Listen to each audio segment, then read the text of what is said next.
कर्ज माफी के अपने चुनावी वादे को दोहराते हुए पालक मंत्री चंद्रशेखर बावनकुले ने कहा कि सरकार किसानों का कर्जा माफ करने के लिए प्रतिबद्ध है। नागपुर में पत्रकारों से बातचीत के दौरान उन्होंने बताया कि इस संबंध में समिति का गठन किया गया है और रिपोर्ट आने के बाद कर्ज माफी की प्रक्रिया शुरू की जाएगी। बावनकुले ने यह भी कहा कि सरकार केवल कर्ज माफी तक सीमित नहीं रहेगी, बल्कि ऐसा तंत्र तैयार करेगी जिससे भविष्य में किसानों को कर्ज लेने की आवश्यकता ही न पड़े। ज्या शेतकऱ्याला खऱ्या कर्जमाफीची गरज आहे, ज्यांचे फार्म हाऊस आहे, मोठे मोठे घरं शेतामध्ये आहेत, त्यांनी कर्ज उचललं आहे, तर आंदोलनकर्त्यांनी हे मान्य केलं की हे खरं आहे, सरसकट कर्जमाफीमध्ये त्या लोकांना कर्ज माफ करण्याची गरज नाही आहे, त्यांना लाभ होतो। त्यामुळे त्यांनी मान्य केलं की याचे निकष असले पाहिजे। ही समिती जी आहे 9 सदस्यीय, ही समिती निकष ठरवेल, कारण कर्जमाफीचा केस टू केस निर्णय केला पाहिजे।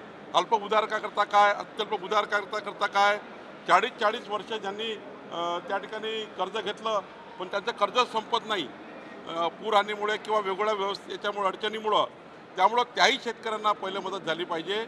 एकीकडे रबी पिकाला थेट मदत शेतकऱ्यांना करणे आणि दुसरं आमच्या संकल्पनामामध्ये दिलेला वचन पूर्ण करणे, याकरता मुख्यमंत्र्यांनी काल निर्णय घेतले आणि समितीला हे मान्य होतं की जे धनदागड्या लोकांची कर्जमाफी होणे, जे अत्यंत गरीब लोक आहेत ज्यांना त्या ठिकाणी कर्जमाफीची गरज आहे त्यांचीच कर्जमाफी झाली पाहिजे, हाही त्या ठिकाणी मुद्दा महत्त्वाचा होता।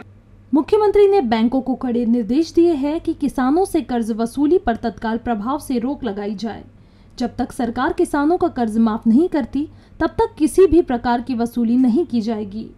माननीय मुख्यमंत्र्यांनी ही सांगितलं की कोणत्याही परिस्थितीमध्ये 30 जून 2026 पर्यंत शेतकऱ्याकडनं बँका तगादा लावणार नाही, कुठलेही कर्ज वसुली करता शेतकऱ्याच्या दारात जाणार नाही, शेतकरी आत्महत्येकडे जाईल असा कुठलाही प्रयोग बँकांनी करायचा नाही।